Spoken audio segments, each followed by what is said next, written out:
Film d'horreur, western, drame, thriller. La carrière de Sam Raimi couvre un peu tous les sujets, retour en vidéo sur une carrière complètement frappée.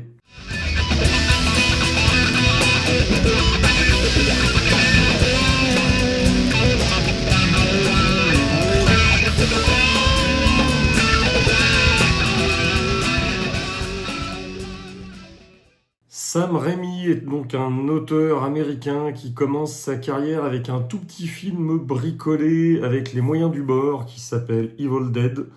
Donc là, j'ai la trilogie que vous pouvez trouver sur la Fnac qui était super sympa, très jolie avec pas mal de bonus. Donc il commence avec Evil Dead, film qu'il a coécrit, qu'il réalise, qu'il fait avec son pote Bruce Campbell et qu'ils vont tourner quand ils peuvent, dès qu'ils ont un peu de budget, et ils vont nous fabriquer un film d'horreur qui finira par avoir de la pub, notamment grâce à Stephen King qui va en dire du bien, qui l'aura vu dans un festival. Ils vont récolter tout un tas de prix et surtout, le film va se vendre très bien dans les vidéoclubs et en vente cassette, donc le film devient culte. Sam Raimi aura l'occasion de faire un film avec un tout petit peu plus de budget qui va s'appeler Mort sur le grill, au passage coécrit avec les frères Cohen. Faut savoir qu'ils sont amis avec Joel et Ethan Cohen, les frangins Raimi, Sam Raimi et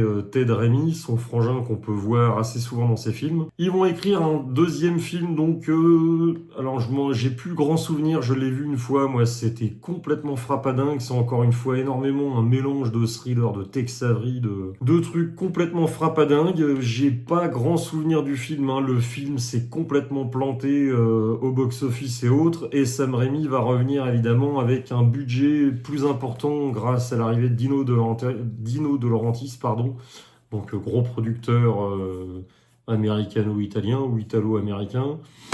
Et ils vont refaire un Evil Dead, donc Evil Dead 2, qui est suite, mais qui ressemble plus, c'est quasiment un remake plus friqué de Evil Dead, toujours avec Bruce Campbell. Et là, le délire est encore plus grand et mieux foutu que le Evil Dead. C'est pour moi tout simplement la suite qui éclipse totalement le premier, même si pour moi c'est plus un remake qu'une suite. Mais Evil Dead 2 est le meilleur largement de la trilogie et flingue complètement. Moi j'arrive quasiment plus à regarder le Evil Dead. Il est sympa, mais Evil Dead 2 lui ressemble tellement et est tellement mieux que j'avoue que je ne regarde jamais Evil Dead dans ce coffret.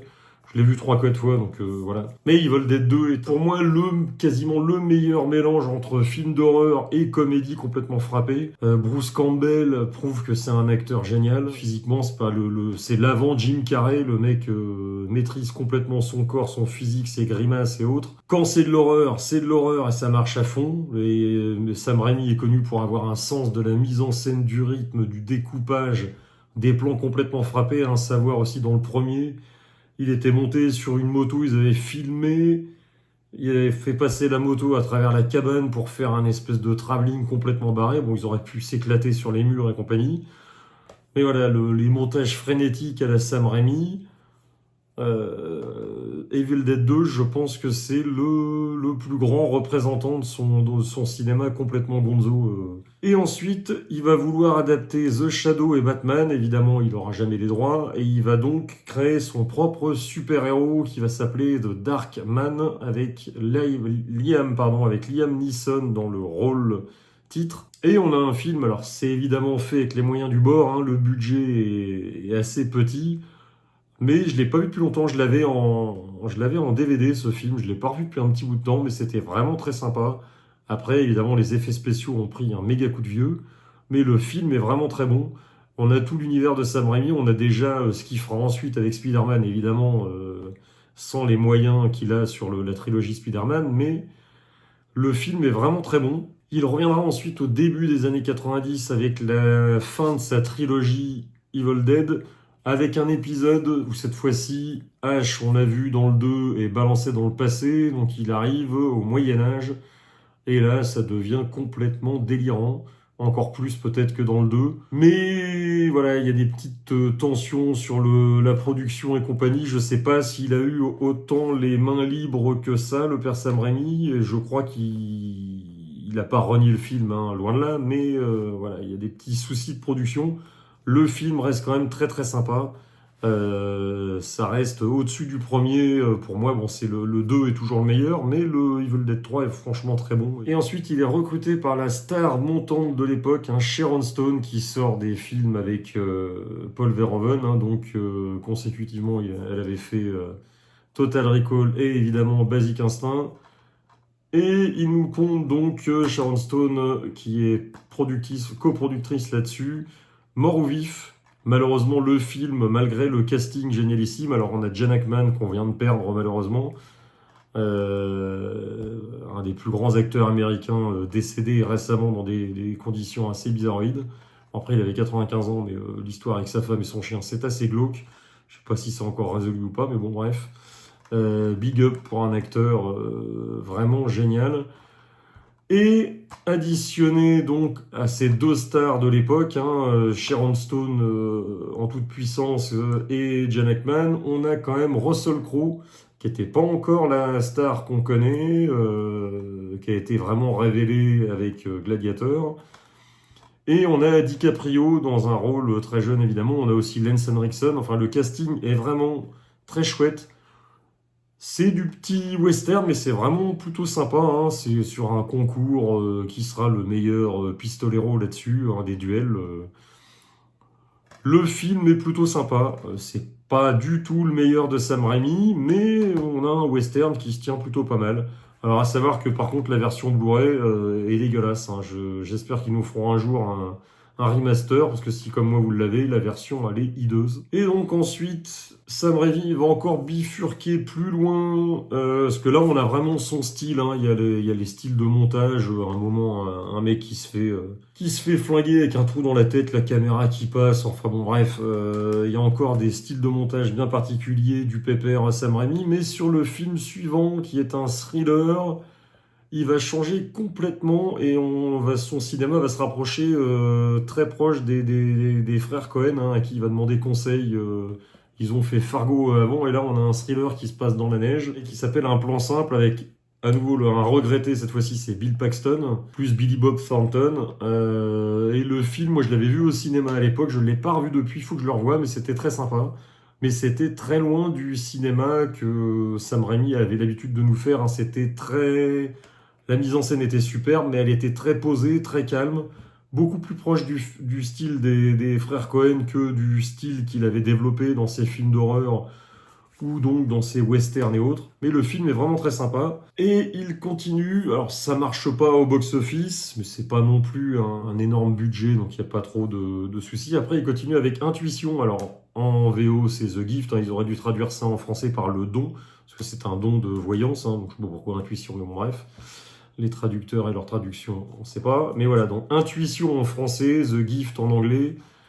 Et là, il continue donc. Alors, on a un peu un mélange. On reconnaît la caméra de Sam Raimi, mais elle est pareil, plus posée que dans les Evil Dead, plus frappée que dans celui d'avant, Un plan simple. Mais c'est une analyse, c'est vraiment un film de personnage et d'ambiance, Intuition. Et pour moi, c'est le meilleur film de Sam Raimi avec évidemment les deux premiers Spider-Man. C'est vraiment le film que j'adore, moi. Dans sa filmographie, The Gift, alors je l'ai pas, je viens de le recevoir, j'ai pas vu la copie 4K, moi je l'avais en DVD jusqu'à présent. Je vais le regarder dans la semaine, là, donc je peux pas vous dire si la version de Darrow est bonne ou pas. Savoir qu'il n'y a pas les sous-titres, donc en France, il n'existe pas en Blu-ray. Là, c'est la version Blu-ray 4K. Je vous dirai si l'image est bonne ou pas, mais je l'ai pas encore regardé. Mais ce film-là, je vous le conseille si vous l'avez pas vu. Intuition, donc avec Cate Blanchett dans le rôle titre. On a Hilary Swank, qui était l'héroïne du film Million Dollar Baby d'Eastwood, actrice oscarisée, génialissime, qu'on voit malheureusement plus beaucoup. On a Giovanni Ribisi dans un petit rôle qui jouait dans Friends, le frère de Phoebe, superbe acteur. Keanu Reeves dans un rôle complètement à contre-emploi, où il nous faisait un mari jaloux qui tabassait sa femme barbue. Donc très loin de ses rôles de Point Break et compagnie, mais qui était très très bon là-dedans. Greg Kinnear, qu'on voit plus beaucoup non plus, qui est excellent acteur. Katie Holmes, vraiment le casting était J.K. Simmons dans la première collaboration qu'il fait avec Sam Raimi, qu'on retrouvera dans les Spider-Man, acteur que j'adore également. Donc un casting au top, une écriture ciselée, savoir que c'est Billy Bob Thornton qui joue pas dedans, mais qui a coécrit le scénario. Et franchement, les qualités d'écriture sont là, la mise en scène est au top, mais le scénario est vraiment génial. Et donc, je vais pas vous le spoiler, mais c'est l'histoire de Cate Blanchett qui lit les paumes de la main, qui a des visions et qui va essayer de résoudre On vient d'avoir pour la disparition de la femme du personnage joué par Greg Kinnear, qui recherche sa femme. Et elle va avoir des petites visions et elle va essayer de solutionner le problème. Je spoile pas, c'est pas un film que j'ai envie de spoiler, mais j'ai trouvé que c'était vraiment génial. Évidemment, ça tourne vers le fantastique, hein, on parle de vision et autres, de dons de voyance, mais c'est très ancré dans une toute petite ville américaine. C'est beaucoup plus un drame à 90% qu'un film d'horreur ou qu'un film fantastique. Et c'est vraiment sublime. Et ça prouve toute la finesse et l'étendue de la palette de couleurs de Sam Raimi, je trouve. Et ensuite, il va révéler au monde à quel point c'est un immense réalisateur avec la trilogie Spider-Man. Donc il va réaliser tous les 2 ou 3 ans. Je crois que Spider-Man arrive en 2001, fin 2001 ou début 2002. Je ne sais plus quand est-ce qu'il était sorti. Non, ça devait être en 2002. Donc Spider-Man, pour moi, le meilleur film de super-héros avec The Dark Knight de Christopher Nolan. Pour moi, le meilleur film Marvel de très très loin. La meilleure origin story de tous les Marvel. On n'est pas encore dans le MCU, hein, c'est les premiers films Marvel, vraiment. Il y avait eu X-Men, je crois, qui était sorti juste avant. Et ça est arrivé ensuite. Et là, franchement, pour moi, c'est le meilleur film Spider-Man et le meilleur film Marvel, tout confondu, qui sera suivi 2 ans après de Spider-Man 2, qui se paye l'exploit. Pour moi, là, je mentionne, pour moi, c'est un chef-d'œuvre. Et là, on a quasiment un chef-d'œuvre également. La suite est absolument géniale. Et je crois que c'est 3 ans après, on a le Spider-Man 3. À savoir que sur le 3, il n'a pas eu les coups des franches. Autant sur les 2 premiers, il a pu faire à peu près ce qu'il voulait. Autant sur le 3, ils lui ont imposé de ramener Venom dans l'histoire. Il voulait faire de Sandman et du fils de Green Lantern, ces deux méchants. Ça devait tourner là-dessus et c'était suffisamment riche pour faire un très bon film. Ils lui ont imposé le personnage de Venom. Donc ça recomplexifie un peu un scénario pour pas grand-chose. Mais au final, c'est quand même pas mal. Il y a énormément de défauts sur Spider-Man 3. C'est largement en dessous des 2 premiers, mais ça reste quand même un très bon film de super-héros, surtout quand on voit ce que fait en ce moment la Marvel. Ça reste largement au-dessus, Spider-Man 3, de tout ce que fait le MCU en ce moment. Et voilà. Et pour moi, c'est la meilleure trilogie de super-héros, et largement même devant celle de Nolan, parce que Nolan, il a fait un très bon Batman Begins, un génialissime de Dark Knight, et par contre, le Dark Knight Rises, pour moi, ne marchait pas, était complètement bancal. Donc la meilleure trilogie de super-héros, les Spider-Man de Sam Raimi. Savoir qu'il développait activement un Spider-Man 4, toujours avec Kirsten Dunst et évidemment Tobey Maguire dans le rôle titre, et J.K. Simmons. Et en fait, ça s'est cassé la gueule. Je pense qu'il s'est pris la tête plus ou moins avec les studios, et on n'a pas eu la suite. Alors on a retrouvé évidemment le personnage Tobey Maguire dans le Spider-Man qu'on a vu du MCU. Mais on n'a pas eu la suite qu'on aurait dû avoir, parce que ça restait ouvert avec Spider-Man 3, c'est bien dommage. Et ils ont fait ensuite des trucs dégueulasses avec Mark Webb, je crois, des Amazing Spider-Man qui étaient absolument nuls. Et donc Sam Raimi revient lui au moyen budget, hein. C'est pas un petit budget, hein. Le film avait 30 ou 40 millions de budget, hein, donc on n'est pas sur un petit budget, mais il revient au film d'horreur avec Drag Me to Hell jusqu'en enfer, et là...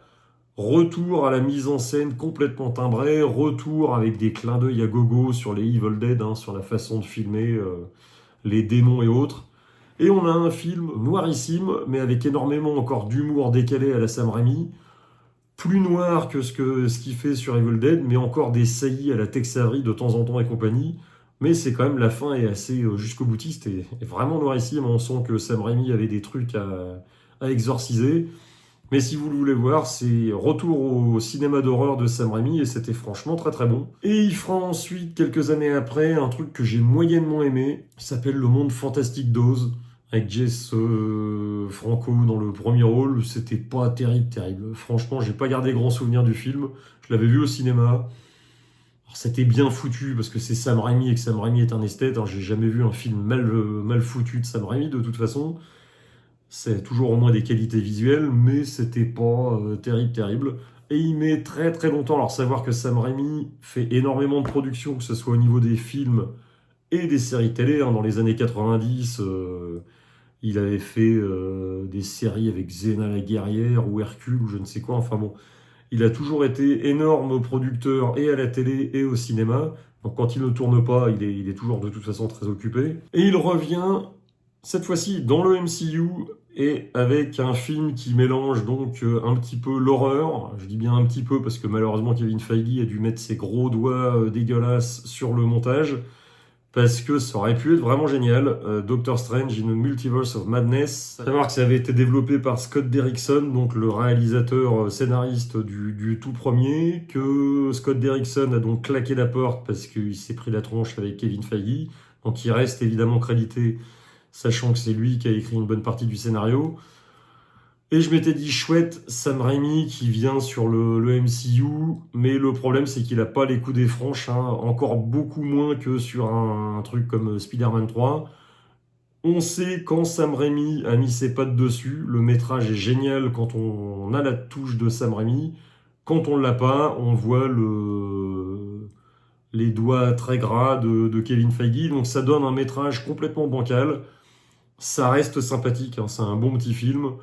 C'est à peu près au niveau du premier, parce que de toute façon, le premier, il y avait quand même pas mal de défauts sur le premier Doctor Strange. Pourquoi? Pour moi, ça manquait un peu d'ampleur et compagnie, même si Benedict Cumberbatch est absolument génial dans le rôle, hein, un peu comme Robert Downey Jr. dans Iron Man. Là, c'est vraiment le Doctor Strange. Mais ça reste un petit peu, voilà, le cul entre deux chaises. On sait quand Sam Raimi a des coups des franges dessus, on sait quand il les a pas. Ça donne un truc regardable, mais franchement, c'était décevant. Moi, je trouve qu'il avait fait, alors je dis toujours la pute marketing, c'est un peu mon expression préférée, mais il a fait un petit peu sa pute marketing là-dessus, Sam Raimi. Après, il n'avait pas fait de film depuis très longtemps. Voilà, bon, on a un projet, clairement, une commande, hein, mais ça reste sympathique. Mais bon, on aurait aimé qu'il ait les coudées un peu plus franches. Et là, il se présage pour 2026 un truc qui va s'appeler Send Help. Et je ne sais pas encore ce que c'est, une histoire d'une femme qui arrive sur une île. Ça serait mélange encore d'épouvante et d'horreur. Donc j'espère que, visiblement, c'est en pré-production. J'espère que ça arrivera. C'est avec Rachel McAdams, je crois, dans le rôle titre. Après, je sais pas qui est attaché au long métrage, mais visiblement, il sera en train de développer un film. Donc ça serait plutôt très sympathique. Et voilà, mais c'était mon petit portrait de Sam Raimi que j'aime beaucoup dans le monde de l'horreur et du reste, hein, ce qu'on a vu qu'il fait pas mal de... Il a touché un peu à tous les genres. Bah, dites-moi quels sont vos films préférés de ce réalisateur bien particulier. Moi personnellement, alors après tous ces films sont plus ou moins connus, hein, ça a été un auteur cultissime avec les Evil Dead, hein. D'ailleurs, on avait vu une série télé qui malheureusement n'a pas été bouclée. Avec Bruce Campbell, il y a eu 3 saisons. Moi, j'aurais aimé qu'il le finisse, ça restait ouvert. Malheureusement, on n'a jamais eu la suite. Et je crois qu'il y a 3 saisons, et c'est ça, 3 saisons d'Evil Dead. Ash ou Ash versus Evil Dead, je sais plus comment s'appelait la série, mais qui était très sympa. Et évidemment, produite par Sam Raimi, et Sam Raimi avait dû réaliser pas mal d'épisodes, dont le pilote. Mais c'était vraiment dans l'esprit des films, tout en étant autre chose, qu'il avait des acolytes là-dessus, le H. C'était très sympa, malheureusement on les a pas. Bon, après il y a eu des rip-offs, il y a eu des remakes, il y a eu des reboots. Le dernier en date est dégueulasse, moi, j'ai franchement détesté. Il y avait eu un premier remake de Evil Dead il y a quelques temps qui se prenait un peu trop au sérieux, mais par Fede Alvarez, qui était plutôt sympathique, au moins ça avait le mérite d'être efficace.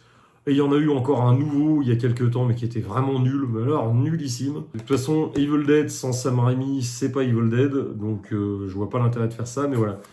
Donc Sam Raimi, évidemment, si vous ne devez vérifier dans sa partie film d'horreur, je vous conseille évidemment Evil Dead 2. Si vous devez commencer avec quelque chose, Evil Dead 2 ou Evil Dead 3. Evil Dead 2, vous n'avez pas besoin d'avoir vu Evil Dead pour apprécier le film, sachant que de toute façon c'est pour moi plus un remake qu'autre chose. Evil Dead 2, jusqu'en enfer, franchement, excellentissime. Alors savoir qu'Evil Dead 2, même Evil Dead 2, hein, c'était 3 millions de budget, ça a pris d'énormes rides au niveau de la mise en scène, mais ça reste, voilà, c'est cultissime au possible. Je ne saurais que vous conseiller en français, encore une fois, ça s'appelle Intuition avec Cate Blanchett. Superbe drame nappé de fantastique avec un casting de toute façon aux petits oignons. Ça, c'est génial. Et évidemment, on les présente plus, la trilogie Spider-Man bien avant le MCU, qui était totalement monstrueuse. Mais voilà. Dites-moi quels sont vos films préférés de cet auteur, et puis on se retrouve pour un prochain portrait. Salut!